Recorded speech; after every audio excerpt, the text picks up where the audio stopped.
যারা ওজনের গরু কেনেন তারা আসলে ওরকম কোনো ধরনের আমাদেরকে প্রবলেম ক্রিয়েট হচ্ছে না তাদের সাথে আমাদের, কারণ ওজনের গরুর একটা রেট মোটামুটি 2021 সাল থেকে এখন পর্যন্ত প্রায় কাছাকাছি দাম। মেইন প্রবলেমটা হচ্ছে বড় গরুর সাথে, বড় গরুর কাস্টমাররা যারা আসতেছেন, আহ, যেখানে আমার গরুর কস্টিং হচ্ছে 4 লক্ষ টাকা, সেখানে তারা এসে আমাকে দাম বলছেন 2,80,000 থেকে 3 লক্ষ টাকা।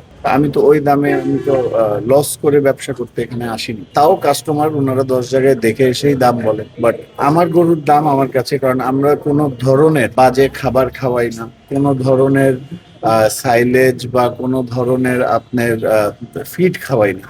আমরা টোটালি হচ্ছে প্রোটিন বেসড একটি ভুসি খাওয়াই এবং কাঁচা ঘাস, কাঁচা খ্যার, শুকনা খ্যার, এইগুলা দিয়ে আমরা গরুকে মোটা তাজা করি। আমার কাছে দেখা গেল আমি বলে দিলাম যে একটা জিনিস আছে আমার কাছে, কিন্তু দেখা গেল বর্ডার থেকে ক্রস হয়ে আরেকটা এরকমই জিনিস বের হলো। যেমন আমাদের কাছে একটা জাফরাবাদি আছে, বর্তমানে ফ্রেম হচ্ছে 1,000 কেজির উপরে ওর ওজন। ও আল্লাহ দিলে সামনে বছর, বড় করে বলবো না, যতটুকু আল্লাহ রাখছে তাই হবে, বাট আমাদের যেটা ইচ্ছা 1300 থেকে 1350 কেজি ওজন হবে ইনশাল্লাহ সামনে বছর কোরবানিতে। আর ওই জাফরাবাদি মহিষটা অলরেডি আমরা বিক্রি করে ফেলেছি নেক্সট ইয়ার কোরবানির জন্য। তো আশা অবশ্যই থাকবে যে আমাদের খামারের সব গরু বিক্রি হয়ে যায়, কিন্তু আলমদিনা ক্যাটেল ফার্ম সবসময় নেক্সট মানে ফিউচারের কথা চিন্তা করে চলে। সো আমাদের কাছে অলমোস্ট 50-60টা গরু এরকম থাকে যেগুলো আপনার নেক্সট ইয়ারের জন্য আমরা রেডি, বা 2028-এর জন্য রেডি করতে থাকি।